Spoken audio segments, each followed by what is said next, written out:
The Holocene has ended.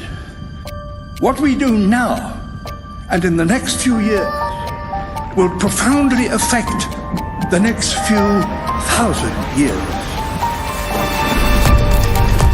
The only conditions modern humans have ever known so far are changing, and changing fast. Nothing stays the same on this planet. Everything changes. The Earth is going into one of these jumps, and you don't know what is going to be on the other side of those jumps. The Earth is always jumping.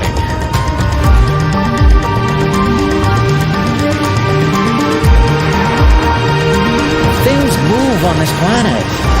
Things are not still. Everything is turning.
As it begins to run out of fuel, the sun won't simply fade away to nothing. Its core will collapse, and the extra heat this generates will cause its outer layers to expand.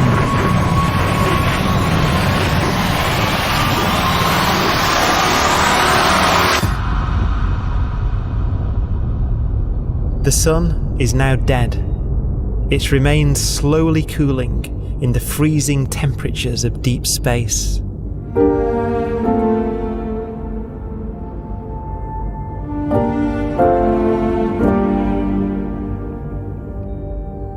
The fate of the sun is the same as for all stars.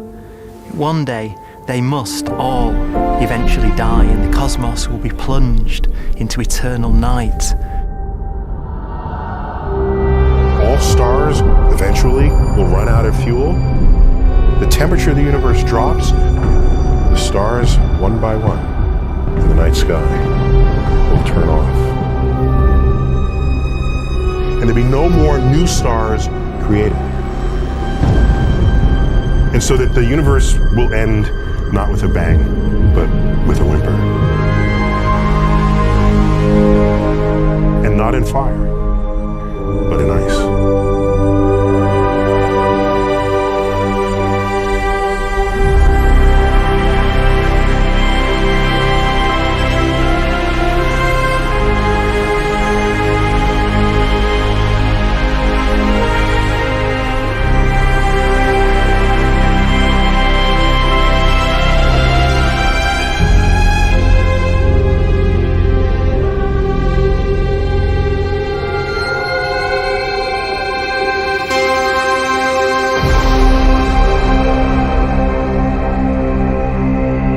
With no fuel left to burn, a white dwarf's faint glow comes from the last residual heat from its extinguished furnace.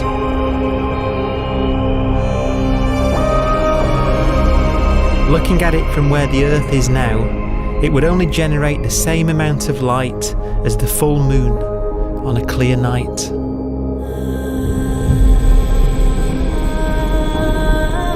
The faint glow of white dwarfs will provide the only illumination in a dark and empty void littered with dead stars and black holes.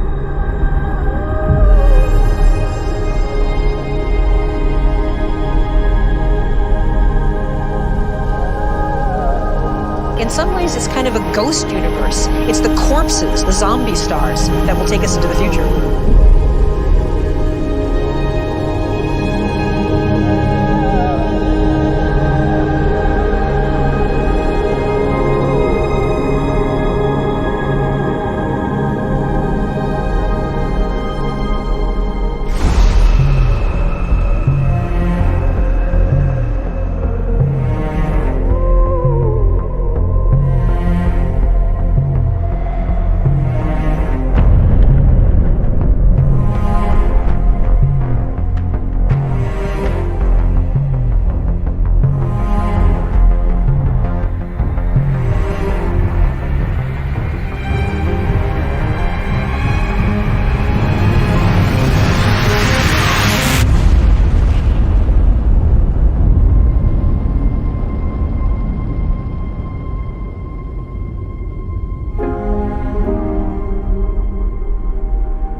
A black dwarf will be the final fate of those last stars.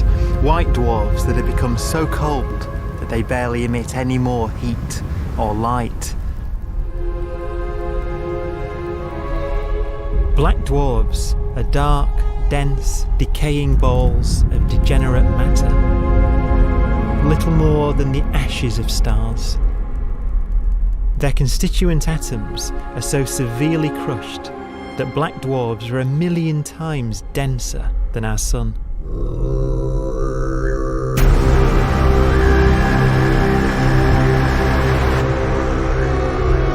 Stars take so long to reach this point, we believe there are currently no black dwarfs in the universe.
We have a pace of life that's based on really the energy available to us now.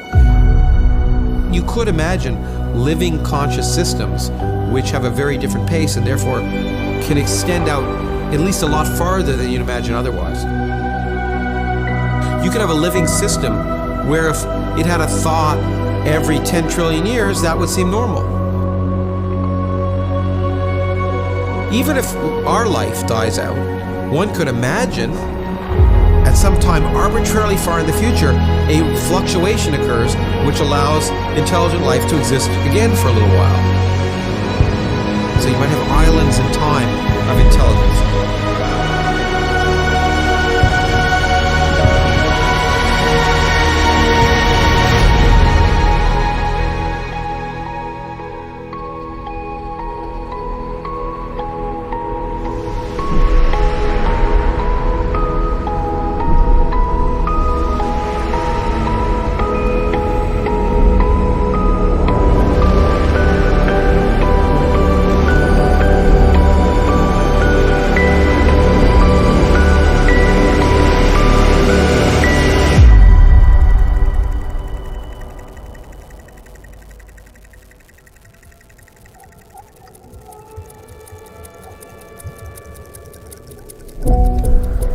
Proton, one of the fundamental building blocks of atomic matter, what makes us up, can just spontaneously fall apart. Any material that evades the pull of a black hole eventually dies away as its protons disintegrate.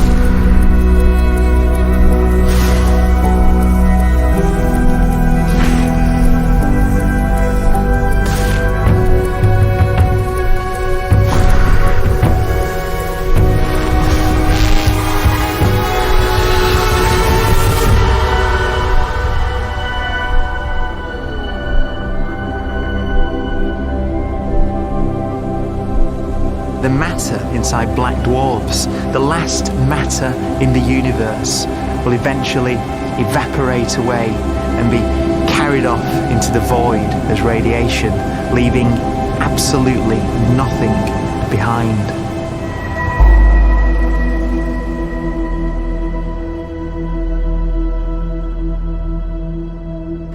With the black dwarfs gone, there won't be a single atom of matter left. All that will remain of our once rich cosmos will be particles of light and black holes.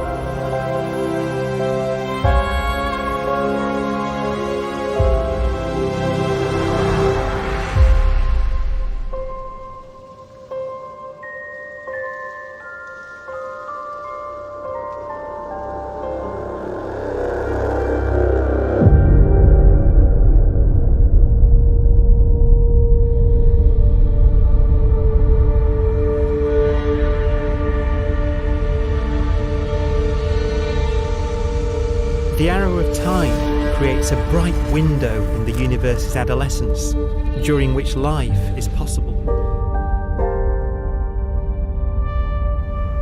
But it's a window that doesn't stay open for long. As a fraction of the lifespan of the universe, as measured from its beginning to the evaporation of the last black hole, life, as we know it, is only possible for 1,000th of a billion billionth billion billion billionth billion billion billionth of a percent.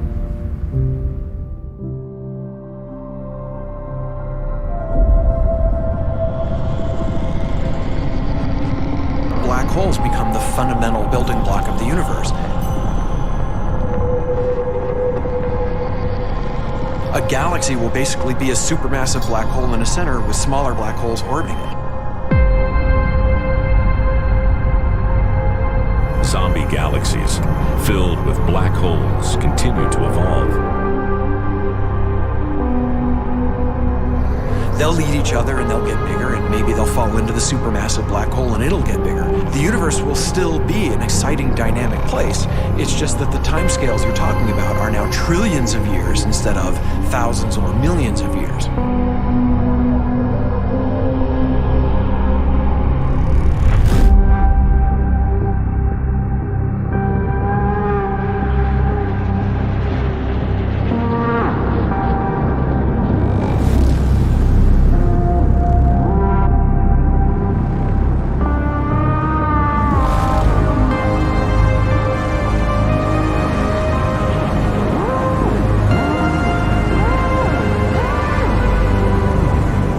Black holes can bang on space-time like mallets on a drum.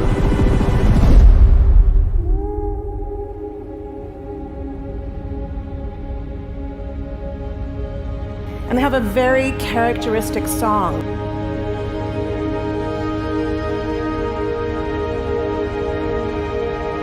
Imagine two black holes that have lived a long life together. At the end of their lives, they're going around each other, crossing thousands of kilometers in a fraction of a second. As they do so, they leave behind in their wake a ringing of space, an actual wave on space-time.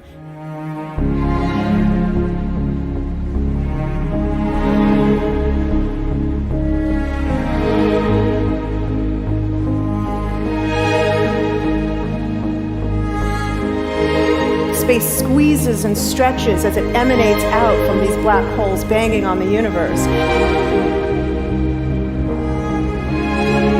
Those are the gravitational waves. They are literally the sounds of space ringing. And they will travel out from these black holes at the speed of light as they ring down and coalesce to one spinning, quiet black hole.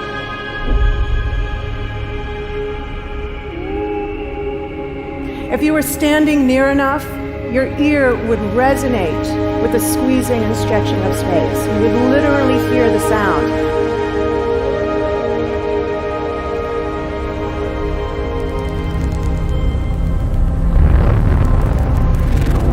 Imagine a lighter black hole falling into a very heavy black hole. The sound you're hearing is a light black hole banging on space each time it gets close.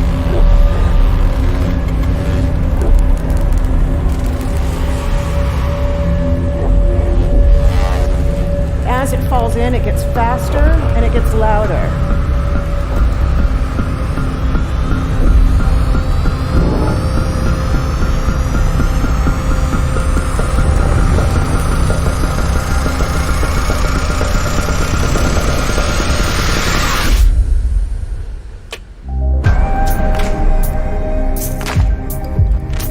Scientists used to think black holes were immortal, but even these will one day die.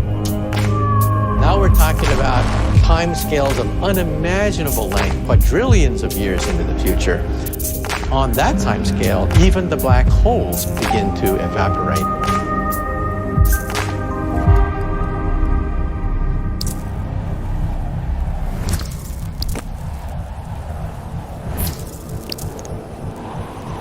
According to quantum mechanics, space is filled with virtual particles, antiparticles, that are constantly materializing in pairs, separating, coming together again, and annihilating each other.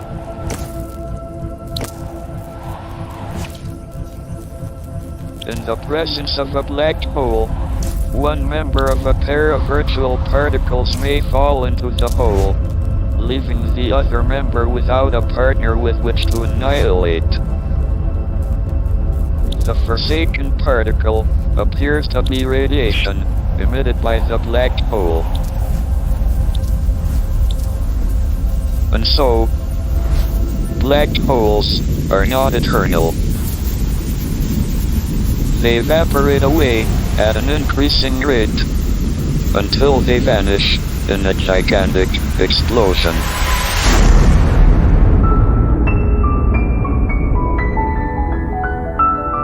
Quantum mechanics has allowed particles and radiation to escape from the ultimate prison, a black hole.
Philosophers and poets have asked the question, will the world end in fire or ice? We can now give an answer. The latest evidence shows that the universe is not slowing down, but it's speeding up out of control. And the universe, we think, will die in ice. Trillions upon trillions of years from now. Empty space itself has energy. In every little cubic centimeter of space, whether or not there's stuff whether or not there's particles, matter, radiation, or whatever, there is still energy even into space itself. And this energy, according to Einstein, exerts a push on the universe. What is the weird stuff that's accelerating the universe? We call it dark energy. And this stuff is the dominant stuff of the universe. Almost 3/4 of the matter-energy content of the universe is this dark energy. And we don't know what it is.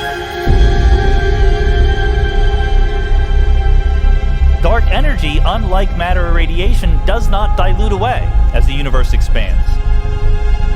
This has crucial implications for what the universe is going to do in the future. So what will be the future of the universe?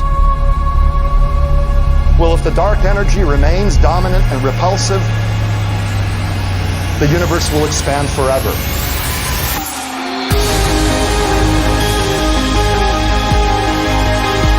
Faster and faster and faster with time. A runaway universe. 70% of the energy of the universe resides in empty space, and we don't understand why. But we do know what will happen. If that energy continues to be there, the universe will become cold and dark and empty. That's the future as it might be. We don't know because we don't yet understand the nature of dark energy. Until we do, we won't know the future. We won't even understand our own origins. And that's why we want to know and study this subject.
Forecast does seem to be for an ever colder, ever emptier universe.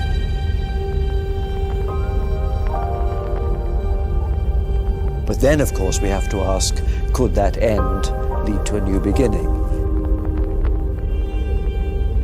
And there are ideas whereby what actually is the end of our universe could in some sense be linked to the beginning of a new one.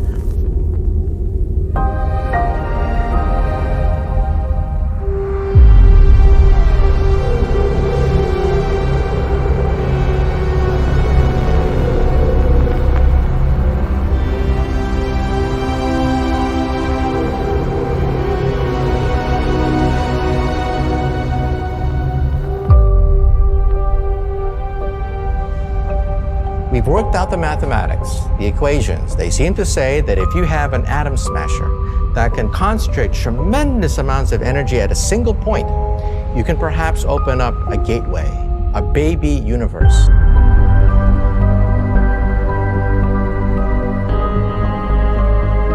Facing the death of everything there is, this perhaps is their only possibility of escape. And this also raises a very intriguing possibility, sheer speculation of course, that perhaps any universe that has intelligent life in it will create baby universes, will create lifeboats, and proliferate child universes. So an evolution may take among universes in the multiverse. Survival of the fittest may take place. So those universes which do not have intelligent life are infertile. They have no children. But those universes that have mild temperatures, stars like us, would create civilizations that could open up child universes, and they would then proliferate.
After an unimaginable length of time, even the black holes will have evaporated and the universe will be nothing but a sea of photons gradually tending towards the same temperature as the expansion of the universe cools them towards absolute zero.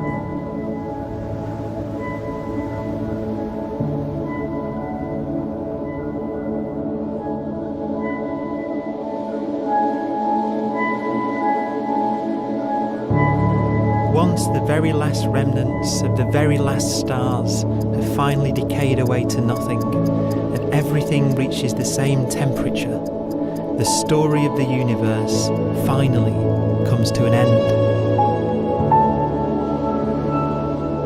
For the first time in its life, the universe will be permanent and unchanging. Entropy finally stops increasing because the cosmos cannot get any more disordered. Nothing happens, and it keeps not happening forever.